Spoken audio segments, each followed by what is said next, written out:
I am California of the past. I am California of the past. I am California of the past.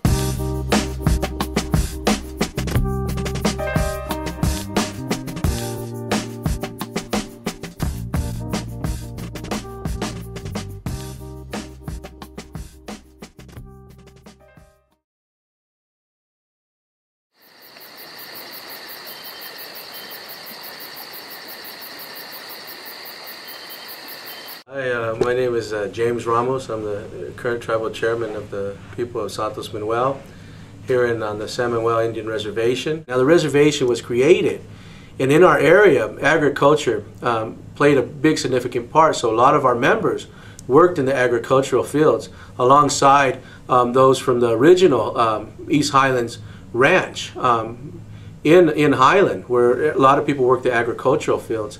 My father, James Ramos Sr., actually grew up in that village and married my mom. So, and a couple other members, their parents actually, one of the dads were from there too. So there's a close relationship to that original East Highlands Ranch area.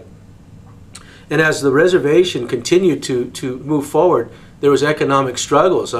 This reservation was probably one of the most poverty-stricken reservations throughout Southern California. And still today, other reservations come here from Cahuilla, Santa Rosa, and talk about how they used to bring food to our people here, to this area.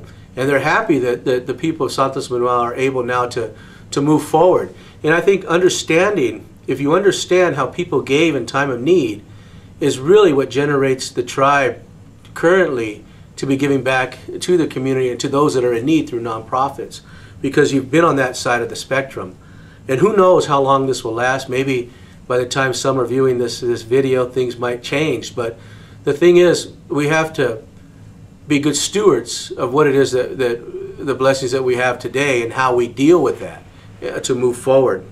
So economic developments on the reservation just didn't come overnight. It wasn't just a bingo hall and then you ended up in a casino. No, there was a series of things that happened. When we were growing up, we lived in the first mobile home coming up to the reservation before anything was here. And there was horse stables that the tribe leased out land to a couple. And so the tribe had horse stables here, but we leased it out to a couple that had these horse stables here. And my grandmother, Martha Manuel Chacon, ran a snack shop out of our backyard and sold soda pop and fried bread and stuff to riders that would come from the community to ride on these horses for half-hour and hour trails. That was a way of generating some money. Now the tribe survived on less than $300 a year for a total budget to provide for our members during those times. But then the couple moved the horse stables out, and then we started talking about, and we had cigarette shops on the reservation. And that lasted for a while, but then it was the federal government ruled against it because they said we needed to collect sales tax because those cigarettes traveled across state lines. And at that time, surviving on less than $300 a year for a total budget, we didn't have the income to pay a lawyer to go to DC to fight it for us. So we kind of just took it and moved forward. Then came the bingo hall that was going on.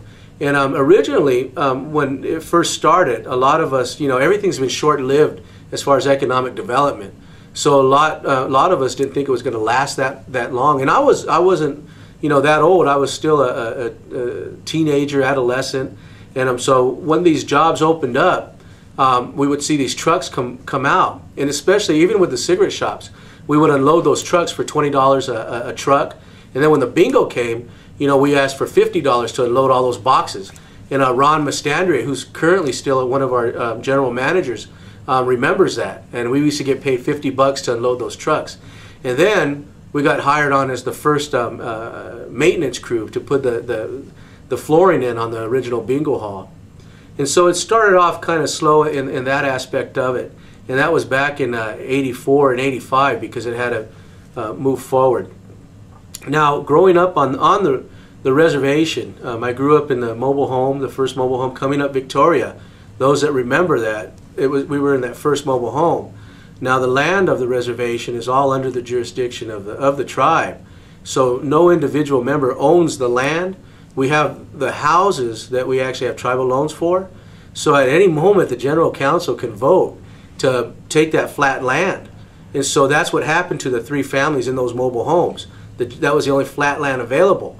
So they voted to take that. And I remember as a child, I said, well, we're not going. But yet these big earth movers came, and when I opened up the back door to the mobile home, the dirt was higher than our mobile home, and I said, well, maybe we better go down. And my parents, so we moved everything out, and we moved across the street over by the wash, where again there was 3 other mobile homes there. We were the one closest to the wash, and we lived there for some time. And then again, they needed more space for parking, so the tribe voted they needed that land too. So my parents ended up getting a house up the hill, and my sister Elena ended up getting a house because she ended up having that trailer at that time. So there's evolving, but I think to genuinely understand where the reservation has come, because now people might look at the reservation and see, well, you know, you're one of the successful tribes, but the fact of the matter is it's just a handful of tribes successful in gaming.